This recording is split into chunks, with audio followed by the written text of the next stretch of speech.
Assalamualaikum kawan-kawan, apa kabarnya nih? Semoga kalian sehat-sehat aja. Aku udah lama gak bikin video karena lagi gak mood aja gitu. Tapi hari ini aku pengen bikin. Aku jumpa satu video dari YouTuber luar favorit aku, Rudy Mancuso kalau kalian kenal. Videonya bagus karena aku suka cerita. Aku pengen cerita kembali ke kalian. Oke, kita mulai. Di cerita ini ada 4 orang ya. Robert, Haley, Anthony, Brenda. Kita mulai dari Robert.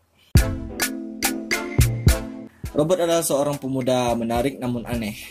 Hari-harinya dia bermain piano untuk bersenang-senang. Dan dia suka minum-minum sama teman-temannya. Terkadang untuk membuat dirinya merasa lebih baik lagi, dia pergi berkencan seminggu sekali, atau seminggu 2 kali, atau bahkan seminggu 3 kali. Dan ceweknya beda-beda. Suatu hari dia keluar dari tempat perbelanjaan dan ada sesuatu yang membuat dia berhenti berjalan. Itu adalah amplop yang berisikan uang dan ada sedikit noda merah. Dia tidak yakin mau ngapain. Dia lihat sekelilingnya kiri kanan dan melihat kembali ke tumpukan uang segar itu. Seharusnya Robert meninggalkan uang itu dan lapor ke polisi. Tapi dia tidak. Dengan gampang dia letakkan belanjaannya di tanah, kemudian mengambil uang itu. Jalan pergi meninggalkan belanjaannya yang sayangnya diambil sama orang. Atau dicuri. Karena dia kan kayak buru-buru pergi gitu ya.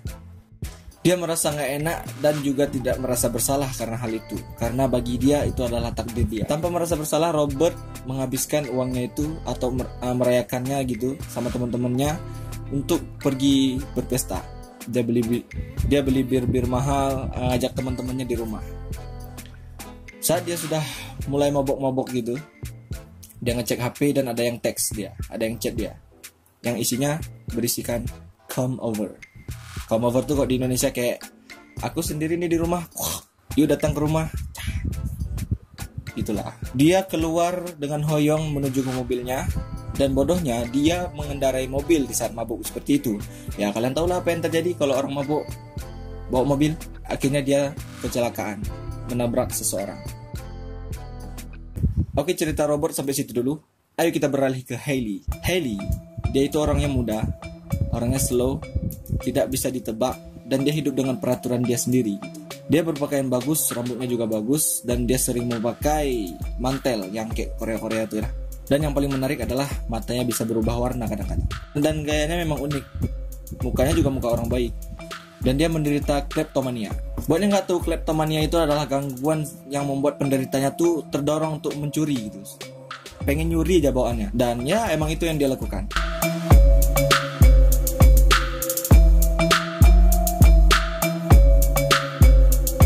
Dia nggak punya banyak teman, dia juga nggak peduli apapun gitu. Suatu hari setelah dia selesai mencuri atau sukses mencuri barang-barang yang dia inginkan, dia bersantai gitu kayak mau. Dan dia sambil minum. Sampai dia melihat sesuatu yang mencurigakan, yaitu orang yang berjalan dengan tas besar dan berisikan uang, dan tidak ada yang menyadarinya. Dia langsung telepon polisi melaporkan pria tersebut tanpa ragu. Padahal dia juga pencuri. Apakah dia berubah? Atau dia hanya melindungi dirinya sendiri. Beberapa saat kemudian dia berjalan lagi dan melihat ada kantong belanjaan yang tidak ada pemiliknya dan dia curi itu lagi. Ternyata tidak berubah. Dia menyelesaikan harinya dengan ngechat seorang pria yang berisikan come over. Ternyata kamu ya. Oke, sekarang kita cerita Anthony. Anthony adalah seorang kriminal. Menjadi kriminal adalah apa yang dia tahu dan apa yang dia pikirkan. Setiap kali dia mencoba untuk hidup dengan moral yang bagus, dia selalu gagal. Bagi dia, hal yang bisa kamu lakukan di saat kamu melakukan kesalahan adalah melakukan kesalahan yang lebih salah lagi. Dia walaupun dia kriminal, dia tidak selalu beruntung ya. Ada suatu hari dia tertangkap oleh petugas polisi dan dihukum penjara selama 1 tahun. Setelah 12 bulan, akhirnya dia pulang dan bertemu istrinya kembali. Ya, dia sedikit berubah lah. Mungkin karena pendidikan selama setahun di penjara ya. Suatu hari dia mau manasin pizzanya dan dia menemukan sebuah surat di bawah microwave yang ternyata isinya adalah surat utang milik istrinya. Dia padahal nggak mau ngelakuin kejahatan lagi, tapi ya, karena dia sayang sama istrinya, itu dia terdorong untuk merampok bank lagi untuk meringankan beban istrinya. Saat selesai melakukan aksinya, ternyata ada seorang yang menyadari bahwa dia merampok bank. Akhirnya saat dia berjalan dengan santai, dia kira semuanya berjalan aman. Ternyata dia dipukul oleh petugas polisi dan menjatuhkan setumpuk uang. Dan ada sedikit darah. Itulah cerita Anthony. Ayo kita beralih ke Brenda. Dia seorang wanita subur dan memiliki mata yang sedih. Dia merasa bahwa dia hidup di dunia yang hanya dia mengerti dia. Hari-harinya sebagai pelayan kopi dan dia menghabiskan waktunya untuk menunggu suaminya keluar dari penjara. Brenda mempunyai kebiasaan main judi online. Dengan cepat dia merasa candu main judi online itu. Tak lama dia mendapat berita bahwa suaminya akan keluar dari penjara dan pulang. Dan dia sangat senang bisa melihat suaminya kembali.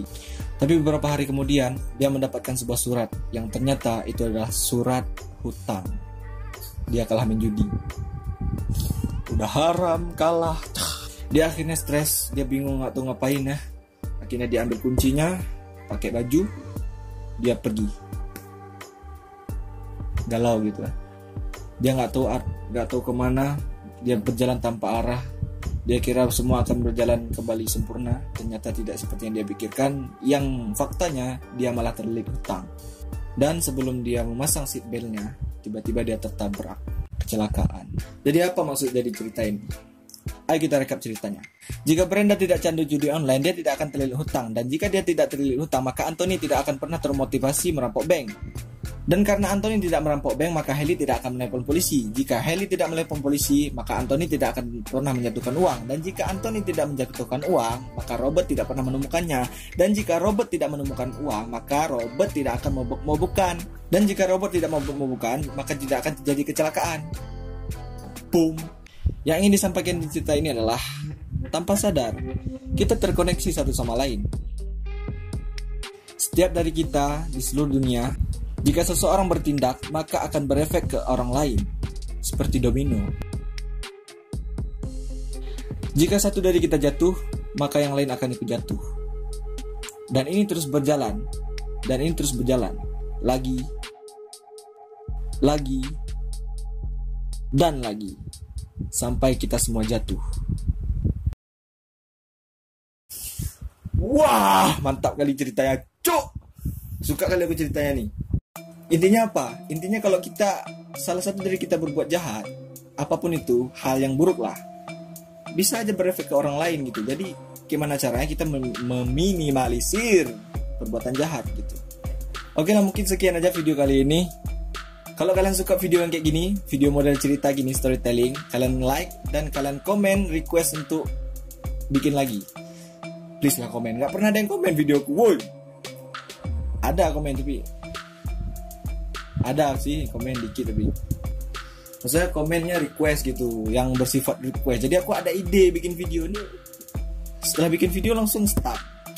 Kemarin bikin ngajarin orang ngaji, yang nonton 5. Oke, jangan lupa. Jangan lupa subscribe untuk dapat notifikasi video selanjutnya. Assalamualaikum.